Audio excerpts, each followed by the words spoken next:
Senhor, igreja. Amém. Paz do Senhor, povo de Deus. Amém. Quantos estão felizes nessa noite? Diga graças a Deus. Graças a Deus. Agora, quem está mais feliz que eu? Fala assim, no mínimo não empata, né? Glória a Deus. Nosso irmão Vinícius está aqui também, né? Segunda vez que nosso irmão Vinícius vem para cá, né? Deus abençoe, viu? Glória a Deus. E os demais que foram apresentados. Eu quero convidar a igreja, que no nome do Senhor Jesus, são 19 horas e 55 minutos, que você abra a sua Bíblia, que hoje nós estamos encerrando essa festa do 14º aniversário do Templo Pentecostal Conhecendo a Cristo. Conforme eu disse para os irmãos, que o mês de setembro ele tem assim um colorido todo especial para a minha vida pessoal, familiar e também ministerial, né? Capítulo de número 3 do livro de Apocalipse. O tema se encontra no versículo 11, mas eu quero fazer menção do versículo 7. E depois que eu fizer a leitura do texto de Apocalipse, é o último livro da Bíblia, é o 66º livro da Bíblia, né? Capítulo 3, versículo 7, que diz assim: sexta carta à igreja de Filadélfia. E depois a igreja se assente, e aí o Luciano Teixeira, juntamente com o Mateus e a Maiara Peron, eles vão estar colocando um vídeo assim curtinho de um testemunho daquilo que o Senhor tem feito, né? E eu fiquei sabendo isso hoje de manhã, tá? Tão logo eu faça a leitura, aí os irmãos se assentem, eu vou só explicar algo, daí eu peço para o Luciano Teixeira colocar um vídeo para nós. Então vai dizer assim o versículo 7: e ao anjo da igreja que está em... Não, é 3:7, né? 3:7. Não, o versículo que eu vou ler é o versículo 7 e o tema está no versículo 11, mas eu vou ler o versículo 7 para ficar mais fácil. Sexta carta à igreja de Filadélfia, versículo 7, capítulo 3 de Apocalipse. E ao anjo da igreja que está em Filadélfia escreve, : isto diz o que é santo, o verdadeiro, o que tem a chave de Davi, o que abre e ninguém fecha, e fecha e ninguém abre. Eu sei as tuas obras, e eis que diante de ti pus uma porta aberta, e ninguém a pode fechar. Ponto e vírgula, ele segue dizendo: tendo pouca força, guardaste a minha palavra e não negaste o meu nome.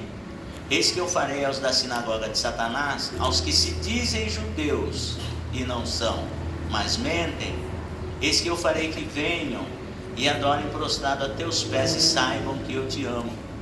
Como guardaste a palavra da minha paciência, também eu te guardarei da hora da tentação que há de vir sobre todo mundo para tentar os que habitam na terra. E o versículo 11, que é o tema escolhido por essa igreja, para que nós pudéssemos celebrar o 14º aniversário do Ministério Templo Pentecostal Conhecendo a Cristo, que diz assim: eis que venho sem demora, guarda o que tens para que ninguém tome a tua coroa. E o 12 prossegue dizendo: a quem vencer eu farei coluna no templo do meu Deus, e dele nunca sairá, e escreverei sobre ele o nome do meu Deus e o nome da cidade do meu Deus, a nova Jerusalém que desce do céu do meu Deus, e também o meu novo nome. Quem tem ouvidos, ouça o que o Espírito diz às igrejas. Amém, igreja? Amém. Você pode se assentar, por gentileza, tá? E o Festa de Grande Monta, nós convidamos pregadores de fora também. E desta feita, o Espírito de Deus colocou no nosso coração para que nós assim o fizéssemos. E para o 15º aniversário, quero que a igreja já vai se preparando para aquilo que o Senhor há de fazer também, muito mais em nosso meio. Porém, o tema escolhido para essa grande festa, que se encontra no versículo de número 11, conforme já foi lido: eis que venho sem demora, guarda o que tens para que ninguém tome a tua coroa. Eu começo a correr um pouquinho, em virtude do tempo. Mas se você perceber, essa carta é a sexta carta escrita, né, que João, quando ele estava na ilha de Patmos, E ele não estava ali passando uma colônia de férias. Ele estava ali confinado, ele estava ali preso. E no capítulo 1 você vai ver isso. E ele estava preso por amor à palavra de Deus. E hoje nós vemos assim, momentos que as pessoas que servem a Deus, elas querem conforto, elas querem comodidade, mas a igreja, todas as vezes que ela passa por um período de conforto, todas as vezes que ela passa por um período de comodidade, ela começa a declinar-se espiritualmente. Isso é fato. Então eu assim dou uma visão panorâmica, principalmente do capítulo 1 ao 3 de Apocalipse, rapidamente, para que os irmãos possam entender. Porque infelizmente existem muitas pessoas que não leem o livro de Apocalipse. Uns não leem porque dizem assim: pastor, eu vou ler o livro de Apocalipse e eu não entendo, porque começa a falar de besta, 10 chifres e um monte de coisa lá que para mim são coisas assim além da minha capacidade intelectiva, né? E outros falam assim: pastor, eu não leio porque eu tenho medo de ler o livro de Apocalipse, e então por isso eu não leio. E infelizmente o livro de Apocalipse nós precisamos ler. Precisamos. E quando você pega, eu estava ministrando isso aqui numa das instruções de batismo, os irmãos que estavam aqui na ocasião, eles vão se lembrar que pelo menos a gente vê a necessidade de ler o livro de Apocalipse e por que o adversário não quer que nós leiamos o livro de Apocalipse. Porque de quebra, já de imediato, quando você coloca no teu coração em ler o livro de Apocalipse, pelo menos já tem 3 bênçãos ali esperando por você. Você sabia disso ou não? Então só já de entrada já existe 3 bênçãos esperando. Versículo 3 do capítulo 1 de Apocalipse diz assim: bem-aventurado aquele que lê. Olha só, bem-aventurado aquele que lê e os que ouvem as palavras desta profecia e guardam as coisas que nela estão escritas, porque o tempo está próximo. Você entendeu? Por que o adversário ele não quer que a igreja principalmente leia o livro de Apocalipse? Porque ele não quer, o adversário, ele não quer que nós sejamos um povo abençoado. Então só de ler você já é bem-aventurado, você é bem-sucedido, tá? E de ouvir, como que eu ouço a palavra de Deus? Eu ouço a palavra de Deus quando eu estou na congregação com os meus irmãos. Viu o nosso irmão Nilson, ele deu testemunho. Esse cara que vocês viram aí, fortão, tudo bonitão, não era o Nilson. Ele estava magérrimo, chupado por dentro mesmo. Tamanha a quantidade de droga que ele usava, a ponto da primeira esposa dele não aguentar ele. Aí vem a pergunta: o que seria, ele mesmo fez, o que seria de mim se não fosse a igreja? E quando ele fez essa pergunta, o que seria de mim se não fosse a igreja, eu fiz essa pergunta para mim também: o que seria de mim e da minha família se não fosse a igreja? Você pode apontar o dedo para o seu irmão e dizer assim para a sua irmã: o que seria de você se não fosse a igreja? Você parou para pensar nisso? Às vezes o tempo passa tão rápido, que quando se assusta, você até se esqueceu de quando você entrou na igreja pela primeira vez. Eu nunca me esqueci, irmão. Entrei na igreja com um maço de cigarro na meia, chupando uma bala de hortelã, fedendo a cachaça, com todo respeito às pessoas que ainda estão no vício do álcool, do tabaco ou das drogas, com todo respeito.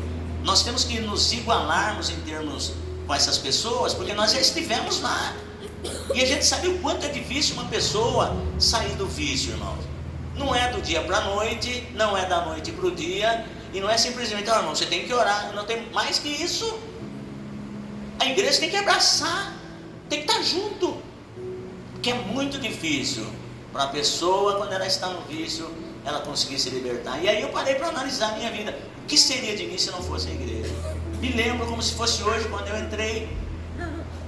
Só que os dias foram passando e nunca eu imaginava que um dia eu estaria num púlpito pregando a palavra. E mais ainda, jamais eu imaginaria que um dia estaria pastoreando um rebanho e mais ainda sendo pastor e fundador de um ministério. Você acredita o que Deus pode fazer na sua vida? Eu não estou falando isso para me engrandecer. Eu estou falando como pecador. Se comigo, que sou o pior dos pecadores, Deus fez isso, imagina o que Ele não pode fazer com você. Deus vai te colocar em lugares altos, porque Ele é Deus. E quanto mais humilhado você foi na face dessa terra, mais tripudiado pelo diabo, no fundo do poço onde você se encontrava, Deus te resgata e te coloca em lugares altos. Esse é o nosso Deus. Ele tem esse poder para te abençoar. Então, presta atenção. Isso tudo é a importância da igreja. Uma outra coisa que o nosso irmão Nilson falou, irmãos, é sobre o sábado. Ele falou assim que ele saiu desesperado. E antes dele sair, guarde bem isso. Antes dele sair, ele disse assim: Senhor, hoje eu vou na tua casa, porque eu preciso ouvir a tua voz falando comigo. Eu preciso ouvir a tua voz falando comigo. Ele disse isso. Você se lembrou da sua primeira vez numa igreja evangélica? Se foi numa terça-feira, se foi numa quarta, numa segunda, numa quinta, numa sexta, no sábado? Talvez você nem se lembre disso. E na concepção de alguns, irmãos, a igreja tem certos dias que ela não precisa abrir. Você acredita nisso, irmão? Você acredita que a igreja ela tem certos dias que ela tem que ficar fechada e certos dias ela tem que ficar aberta? Eu não acredito, porque a igreja é como um hospital. A igreja é como um hospital, que ela tem que estar aberta todos os dias, 24 horas por dia.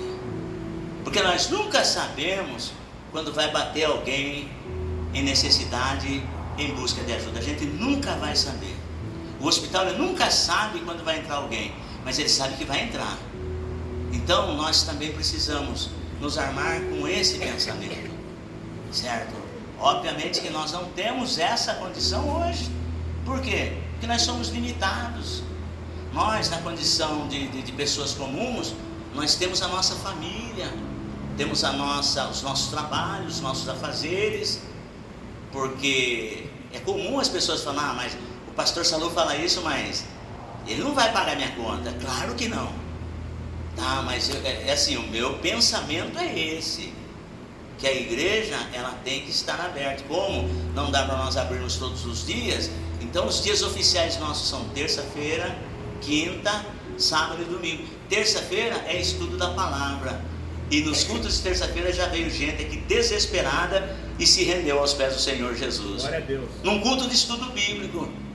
Só que há um detalhe, irmãos, que quando você vê o culto de estudo bíblico, você conta as pessoas que vêm na igreja. E eu fico me perguntando: mas por quê? Se num culto de estudo bíblico, que nós vamos estudar a palavra de Deus, tem sempre aquele número de pessoas. Será que é porque as demais pessoas elas não precisam aprender a palavra de Deus? Ou essas pessoas elas acham que de terça-feira não é um culto importante? Então fica essa pergunta, porque terça-feira você pode vir aqui, você conta o número de pessoas que vêm participar aqui do estudo bíblico. Aí o que acontece? Então as pessoas elas acham que não tem. E o nosso irmão Nilson ele falou que ele andou por aí, irmãos. É bem verdade que cada igreja tem o seu RI, ou seja, seus regulamentos internos. Tem igreja que acha que de sábado não deve funcionar, tem outras que acham que de sexta-feira não deve funcionar. Mas você ouviu o testemunho do nosso irmão Nilson, que ele andou por aí procurando uma igreja porque ele precisava ouvir a voz de Deus. Ele não encontrou uma igreja aberta no sábado, quer dizer, quase não encontrou nenhuma. Se não fosse, eu não falo isso com arrogância, mas eu falo isso pela misericórdia de Deus. O que seria do irmão Nilson, a pergunta que ele fez, o que seria do irmão Nilson naquele dia se nós não estivéssemos com as portas abertas? Então isso traz uma reflexão. Você que frequenta o ministério, nós estamos aqui há 14 anos, e não é fácil, irmãos, manter a igreja aberta. Não é fácil manter o povo unido. Não é fácil, porque a igreja se lida com pessoas. Existem pessoas que ainda estão equivocadas, achando que igreja é o templo, é o prédio composto por 4 paredes e a cobertura. Não, a igreja somos nós. Nós somos a igreja. Então é importante nós nos atermos. Por quê? Porque dentro do tema escolhido, que eu achei muito importante, você percebe que quando João ele recebeu a visão de Jesus Cristo, e você começa a meditar no livro de Apocalipse, você começa a perceber ali alguns personagens principais, dos quais um era João, filho de Zebedeu, irmão de Tiago, chamado também pelo próprio Senhor de irmãos Boanerges, filhos do trovão. E você percebe que a esse João foi dada essa revelação apocalíptica. E tinha até um certo ditado sobre João, porque no capítulo 20, se não me falha a memória, 20 de João, do apóstolo João, também, que o mesmo autor do Apocalipse, foi o autor do Evangelho, o 4º Evangelho, e autor também de 3 epístolas, 1ª, 2ª e 3 de João, foi escrito pelo mesmo autor. E aí você percebe o quê? Você percebe que quando Jesus ele estava restaurando, agora Jesus ressuscitado, estando restaurando Pedro, porque os irmãos sabem, conhecem a história, que Pedro ele negou Jesus 3 vezes. E aí quando Jesus ressuscitou, Pedro ficou preocupado. Foram lá no sepulcro, João e Pedro correndo. Aí o texto diz que João correu mais do que Pedro, mas eu penso comigo que não é que João correu mais do que Pedro. Alguns falam assim que João tinha mais mobilidade, por ser mais jovial e tal, mas eu acredito assim que quando estavam se aproximando do sepulcro, caiu a ficha de Pedro. Falou, pô, mas o que eu vou fazer lá? Porque ninguém sabia que ele negou Jesus. Ninguém sabia, mas Jesus sabia. E agora, de repente, ele vai lançar no rosto que eu neguei ele, como é que vai ser? Então aí, Pedro já começou a pisar no freio, João veio primeiro, e Pedro ainda ficou meio ressabiado. Quando chega no capítulo 21 do Evangelho, você vê que eles jantando, Jesus começa a restaurar Pedro, e por 3 vezes Jesus pergunta, Pedro, tu me amas? Diz assim, Senhor, tu sabes que te amo, então apacenta os meus cordeiros. Me amas e tal, e daí Pedro chorou amargamente, e Jesus falando para ele que quando tu eras moço, te cingias a ti mesmo. Jesus falando de Pedro. Quando tu eras jovem, moço, você se vestia a você mesmo, ia aonde querias. Mas quando fores velhos, tomar-te-ão pelas mãos e te levarão para onde tu não queiras ir. Isso significando da maneira como a morte de Pedro iria glorificar a Jesus. Pedro foi um dos mártires que, segundo os historiadores, eles dizem que Pedro foi martirizado, crucificado de cabeça para baixo.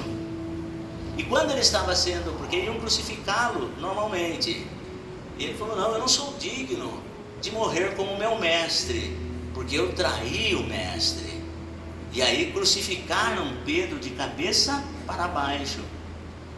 Jesus já tinha falado isso antes. Agora, em relação a João, Jesus fala assim, então venha, porque você vai apacentar o meu rebanho, levanta e segue-me.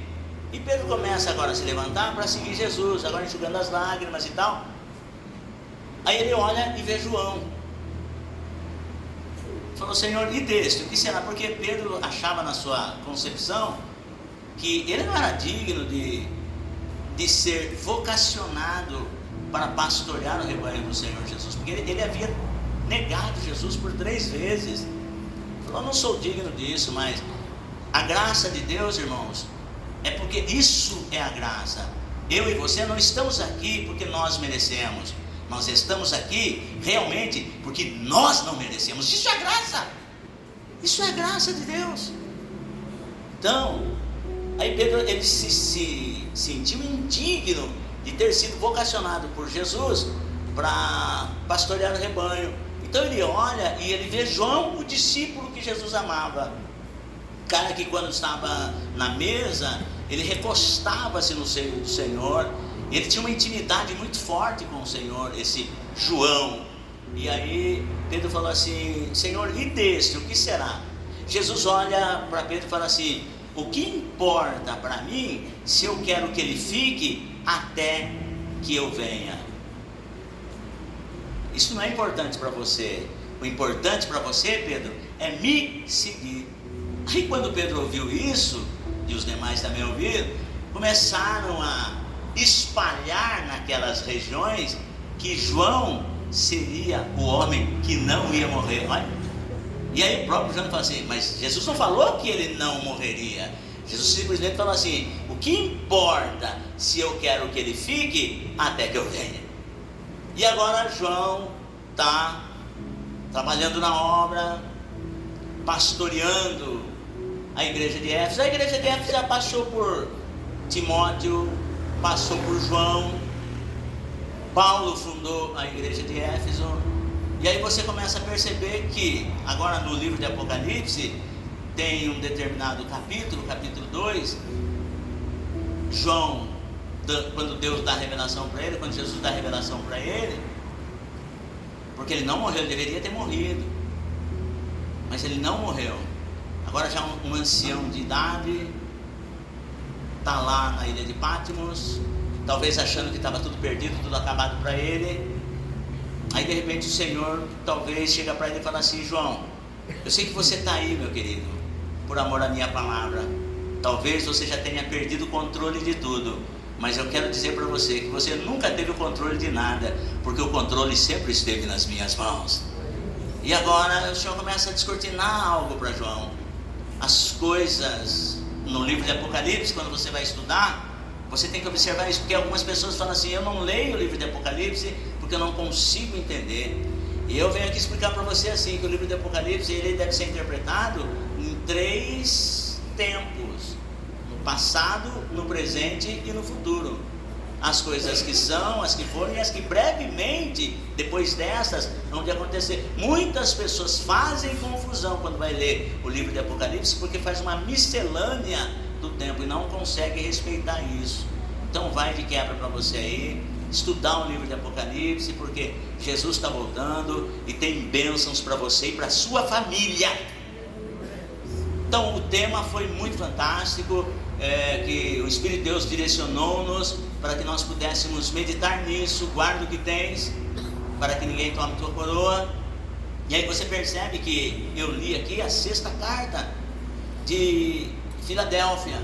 Não vou entrar aqui nos momentos históricos, mas só um resumo para você entender, porque existem N interpretações, mas hoje para nós, Templo Pentecostal Conhecendo a Cristo, é como se você tivesse que olhar diante de um espelho, se olhar diante de um espelho, e você se alegra com o que você vê diante do espelho. Existem pessoas que não gostam de espelho. Eu não gosto porque o espelho ele me deixa mais gordo, outro dá a impressão que eu fico mais fino, mais ereto. Eu não gosto de olhar no espelho.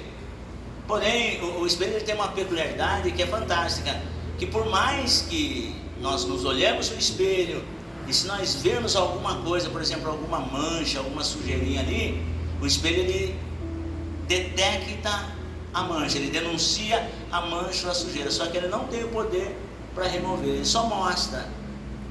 Então quando você vê essas 7 cartas que o Senhor estava direcionando o apóstolo João para que ele se dirigisse ao anjo de cada uma dessas igrejas, e esses anjos, eu trago aqui uma outra, um outro parêntese, é como o Senhor Jesus vê os pastores das igrejas. Então vem a seguinte pergunta: como que você consegue enxergar o teu pastor, o teu guia espiritual, a autoridade espiritual sobre a sua vida? Como você vê e como você trata o seu pastor? Então aqui no livro de Apocalipse você vê que Jesus trata os pastores, os líderes e rebanhos, os guias espirituais. Você vai encontrar isso no livro de Apocalipse. Você vê que Jesus os trata como anjos. Como que você trata o seu pastor? E muitas pessoas não são abençoadas porque não conseguem tratar o seu líder espiritual com o máximo respeito que lhe devem. Se você procurar a carta aos Hebreus, o tempo não me permite, mas ali você vê algumas diretrizes que precisam ser tomadas por parte do membro em relação ao pastor. Isso é muito importante. Hoje em dia as pessoas, é bem verdade que através da mídia, através da rede social, a gente vê, ouve, sabe de pastores atando os pés pelas mãos, falando besteira, fazendo tanta besteira, e o pastor acaba caindo assim de uma forma generalizada, como pastor é tudo igual. Eu estive fazendo uma visita para uma pessoa e eu perguntei para ela, falei, você não veio mais na igreja, o que está acontecendo? Ela falou, olha pastor, a igreja conhecendo a Cristo não me fez nada, mas por conta de um testemunho que eu ouvi, um fato que aconteceu envolvendo alguns pastores, eu falei, eu não vou mais na igreja. Eu falei, mas se você não conseguir se firmar por conta dos maus exemplos, olhe para os bons exemplos, porque existem pastores que dão exemplo, que dão a vida pelo rebanho, então olhem para eles.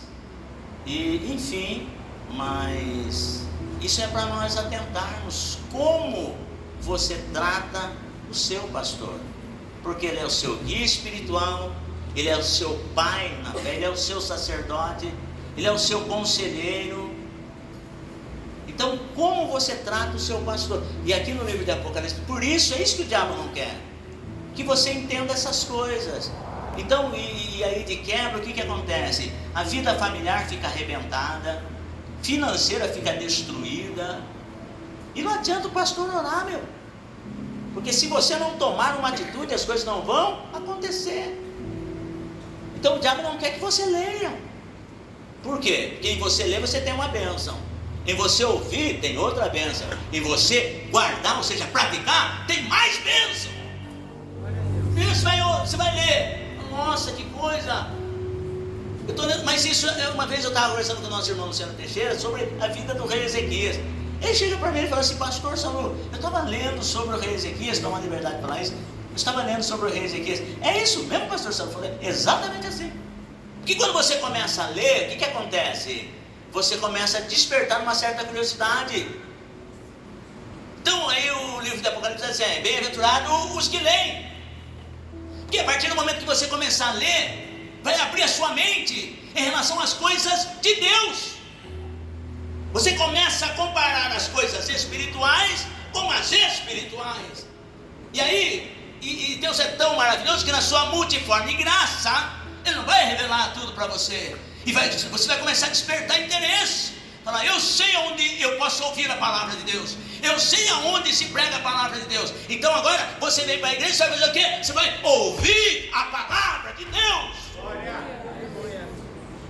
Ah, é assim mesmo? Então eu li, agora eu vim para ouvir. Por quê? Porque tem coisas que você não vai entender na sua casa. Por quê? Porque o Espírito Santo é tão maravilhoso que Ele não vai revelar tudo para você na sua casa, para você não ficar um crente doméstico, sem vir para a casa do Senhor.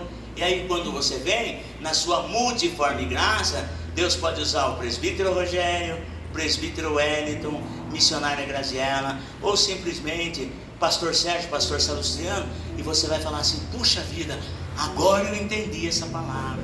E aí você vai colocar no coração e vai começar a praticar. E aqui quando chega no capítulo 2, você vê que é assim, ó, carta às 7 igrejas da Ásia. Primeira carta à igreja de Éfeso. João passou por essa igreja aqui. Paulo fundou, Timóteo dirigiu, e João passou por aqui.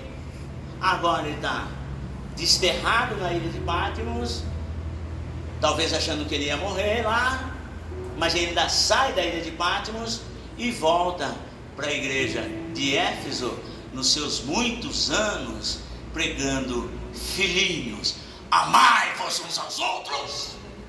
Escute. E aqui então você pode trazer isso para a sua vida. É como se você estivesse olhando diante do espelho. Porque as 7 cartas do Apocalipse seriam 7 períodos da história da igreja, no decorrer do tempo. Mas para nós nós podemos fazer uma reflexão da nossa vida, saindo do pressuposto de que a igreja é esse prédio composto por 4 paredes e o telhado, mas eu como igreja. Então, nas cartas aqui, nessas 7 cartas, eu posso ver aonde eu me encontro e o que eu preciso fazer para melhorar. Então, a proposta dessa nossa festividade de 14º ano é que você se reconheça como igreja, mas como igreja, qual é a igreja que você é? Não que você está, que tipo de igreja você é. Então, a primeira igreja, nós vemos aqui, o primeiro tipo é Éfeso. Eu como igreja de Éfeso, como eu sou? Eu acredito assim, irmãos, eu preciso me encontrar, que por pior que sejam as condições das igrejas, ainda há uma esperança, aleluia. E aqui, fazendo uma vista panorâmica, enxergando o perfil de cada igreja, segundo eu, em qual igreja eu me encontro, que tipo de igreja eu sou. Então a primeira carta é direcionada à igreja, ao anjo da igreja que está em Éfeso. Éfeso, o perfil da igreja em Éfeso era uma igreja que tinha muita obra, eles trabalhavam bastante, porém essa igreja, ela tinha abandonado o primeiro amor. Será que você é essa igreja? Será que eu sou essa igreja? Lembra do início da sua conversão? Meu Deus, culto de segunda, terça, quarta, quinta, sexta, sábado e domingo, tarde da bênção, noite da vitória, madrugada com Deus. E eu perco o primeiro amor quando eu deixo. Eu começo a escolher dias para vir para a igreja, começo a escolher, selecionar pregadores. Uma das coisas que nós estávamos conversando sobre a mídia digital, posso falar? Uma das coisas que foi direcionada, porque nós aprendemos isso lá no nosso encontro, Timóteo 360, de nós não colocarmos fotos de pregadores, né? Por quê? Porque senão nós começamos a induzir as pessoas a idolatrar o pregador. Você percebe isso? Ah, é o fulano que vai pregar, então corre lá para ver o fulano pregar. Ih, o pastor saiu e não vem ninguém.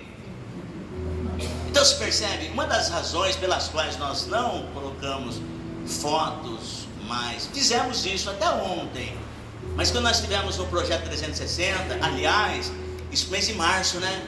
Projeto 360 Timóteo, em março, eu quero, irmãos, em nome de Jesus, se o Senhor me der vida e saúde, que toda essa igreja possa estar conosco no projeto 360. Que eu vou falar uma coisa, abre muito a nossa mente, e eu quero levar a igreja para esse projeto 360, aos que quiserem ir, porém, né?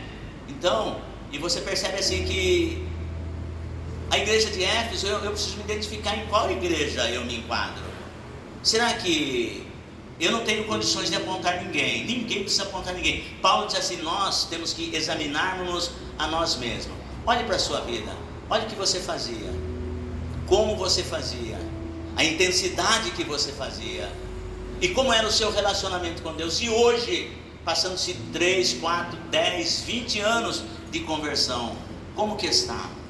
Será que eu sou a igreja de Éfeso, que faço ainda a obra de Deus, tenho a minha credencial de membro de obreiro, porém eu deixei o primeiro amor?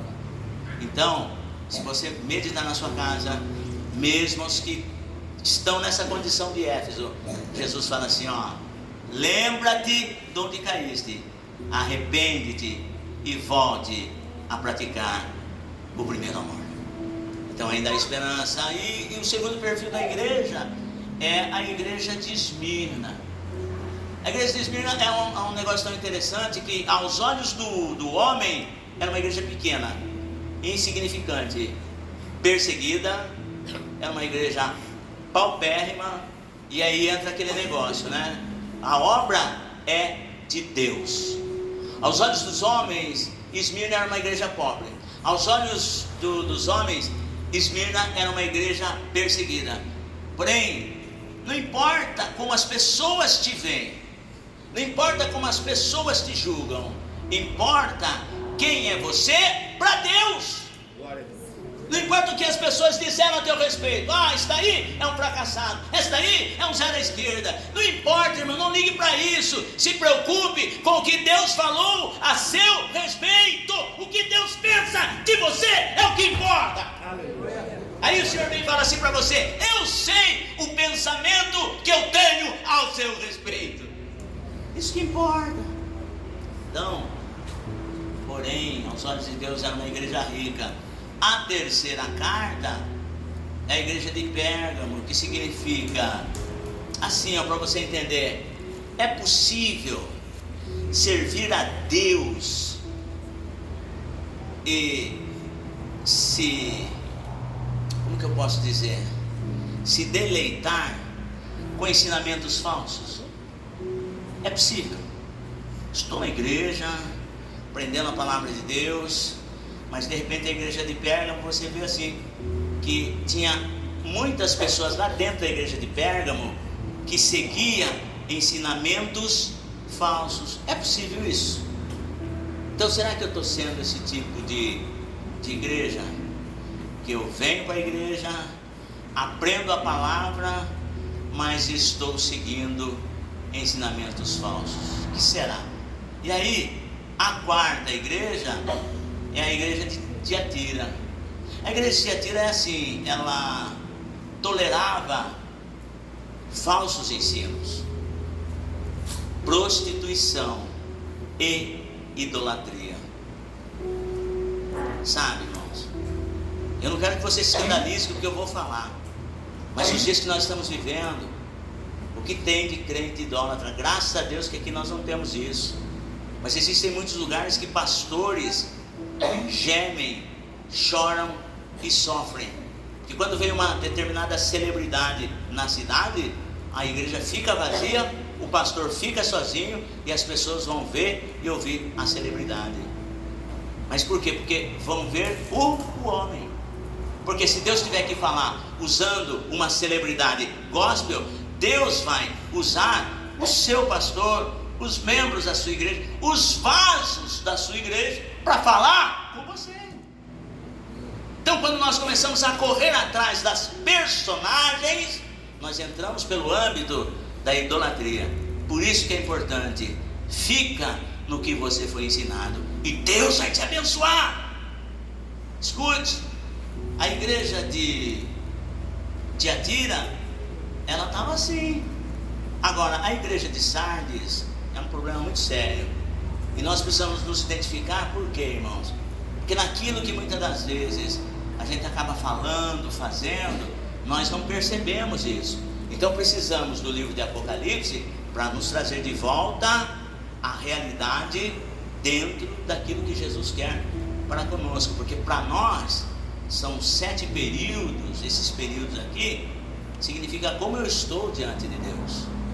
E aí a igreja de Sardes, eu anotei aqui, que sabe o crente saudosista, o cristão que, nossa, mas lembro no tempo que eu orava, Deus fazia tantas maravilhas, quando eu jejuava, quando eu buscava, quando eu fazia, acontecia, e hoje não faz mais nada. Então será que eu estou nessas condições? Porque a igreja de Sardes, ela tem nome de que vive, mas está morta. Morto que não faz nada, morto não quer fazer mais nada para Deus. Então, uma das características do morto é inércia, mau cheiro, essas coisas.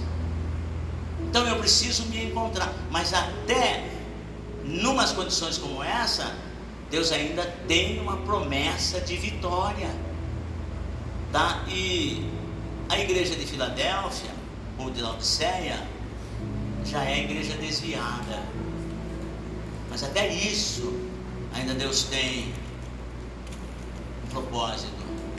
E quando chega aos laodicenses, Jesus fala assim posso ouvir um glória a Deus? Glória a Deus. Posso ouvir um Happy Birthday to you? Templo Pentecostal conhecendo a Cristo? Ou Feliz Aniversário? Amém? Amém. A igreja do Glória está aí? Glória a Deus. Então a igreja de Laodiceia, Jesus falando assim para João, ó, ao anjo da igreja de Laodiceia, escreve. Era uma igreja morna.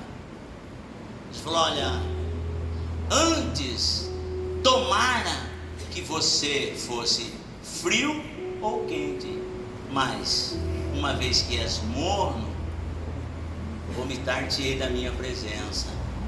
A igreja de Laodiceia era uma igreja morna. Sabe, aquela pessoa, eu acredito que aqui nós não somos assim. E eu penso que você não é assim. Sabe, aquela pessoa tipo, tanto faz a água correr para cima quanto para baixo. Se vier na igreja, veio. Se não vem, tudo bem. Se está na obra, amém. Se não está, sabe, tanto faz. A igreja dos Laodicenses, ela estava assim. E a igreja de Filadélfia, e eu vou encerrar aqui, tá? É a igreja vitoriosa. E é esse o meu tempo, e é esse o seu tempo. Certo? É a igreja da urgência. Porque Jesus começa, quando ele chega nessa igreja, ele diz assim, ó, 3:11, ele vai dizer assim, ó,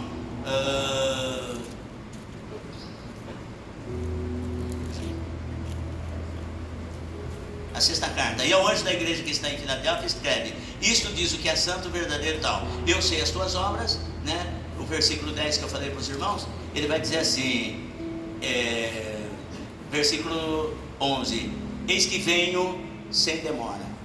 Então, é uma igreja da urgência, que sabe que Jesus está voltando. E essa igreja da urgência, eu tenho certeza que está aqui nessa noite. Aí Jesus fala assim, guarda o que tens, para que ninguém tome a tua coroa. Já é uma igreja vencedora. Você pode crer com isso, diga amém. Amém. Agora, você percebe uma coisa, quando Jesus fala assim, guarda o que tens, para que ninguém tome a tua coroa, Paulo em 1 Coríntios, eu meditando isso aqui, Paulo em 1 Coríntios capítulo 13, versículo 13, ele faz menção de 3 virtudes importantíssimas do cristianismo. Essas 3 virtudes importantíssimas, ele diz assim, ó, agora pois permanecem essas 3 coisas. E é isso que a igreja de Filadélfia tinha.